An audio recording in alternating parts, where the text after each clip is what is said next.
In today's video, we are going to discuss on assertive communication. I'm posting a PDF file on practicing assertive communication skills below the description of my video. My name is Ketki Joshi. I have 18 years of work experience in the HR domain, which is in human resources. I'm a certified trainer and a communication coach. Today, we are going to discuss on a very important and a trending topic of assertive communication. This communication is going to help you to deal in office politics, in upgrading your relationships, whether it is personal, whether it is official. Yes. So let us compare assertive communication with the other communication types. So one of the common type of communication is passive communication, in which they avoid expressing themselves, or they don't say what is in their mind, and they quietly accept other people's positions, which also means that they allow the other person to behave in whichever way they want. But the other people cannot read our minds, right? Meaning there's a very low likelihood that their needs are met. As they allow people to behave in whichever way, it slowly becomes a pattern. And the driving pattern behind passive communication is fear, desire to avoid conflict, or it can also be due to lack of confidence. Next is aggressive communicator, who are always dominating. They do a lot of blame gaming, attacking, finger pointing. They will say things like, oh, it is all your fault. They are always pushy, and they always want to be in control of the situation. I myself used to work with a very aggressive communicator, and she used to have a lot of you language, like this person will cut the sentences of the other people, or use a frustrated or angry tone, or wave their arms all over the place. And this brings us to assertive communication, which is direct, respectful, and the driving theme is mutual respect. The assertive person is going to say what's in his mind, but they will also have respect for the opinion of others, right?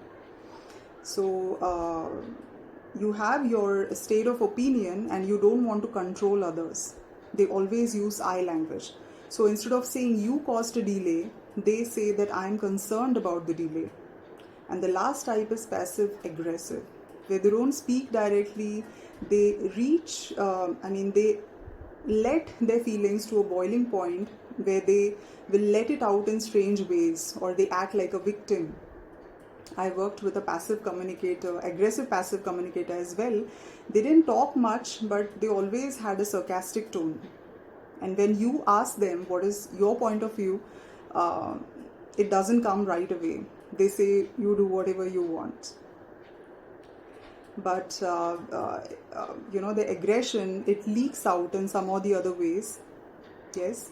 And they don't consider the other views directly or indirectly.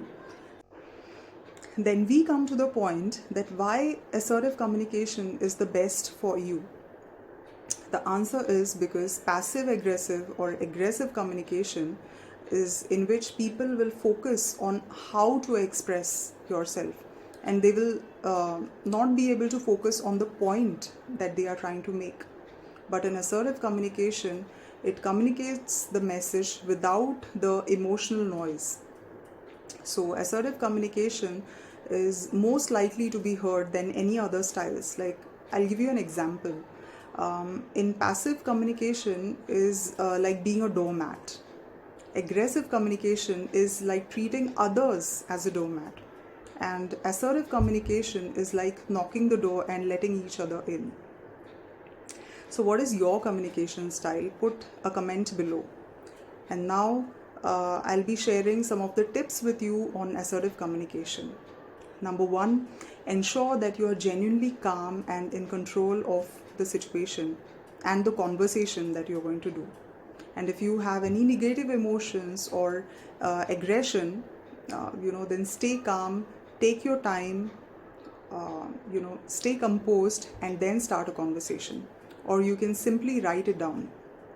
Say what needs to be said directly and as respectfully as possible.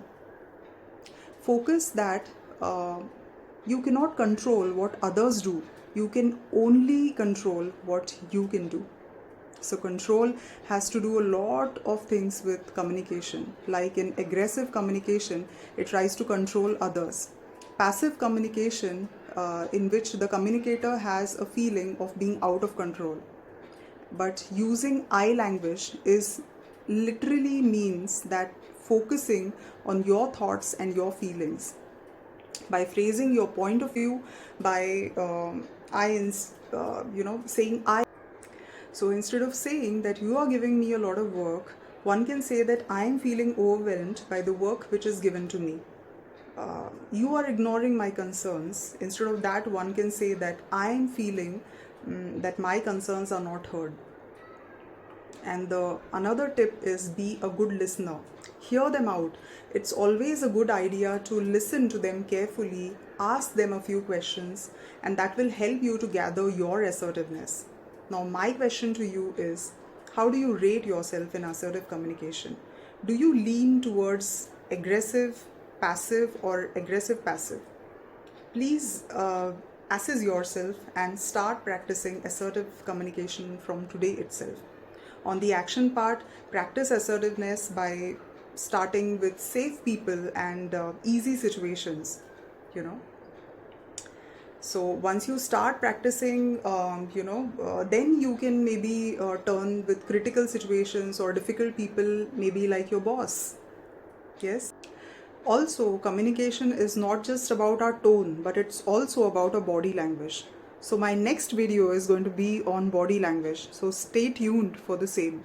And for a detailed workshop on communication skills, please write to me on successlifestylehub01@gmail.com. Thank you very much. Like, subscribe, and comment. Thank you.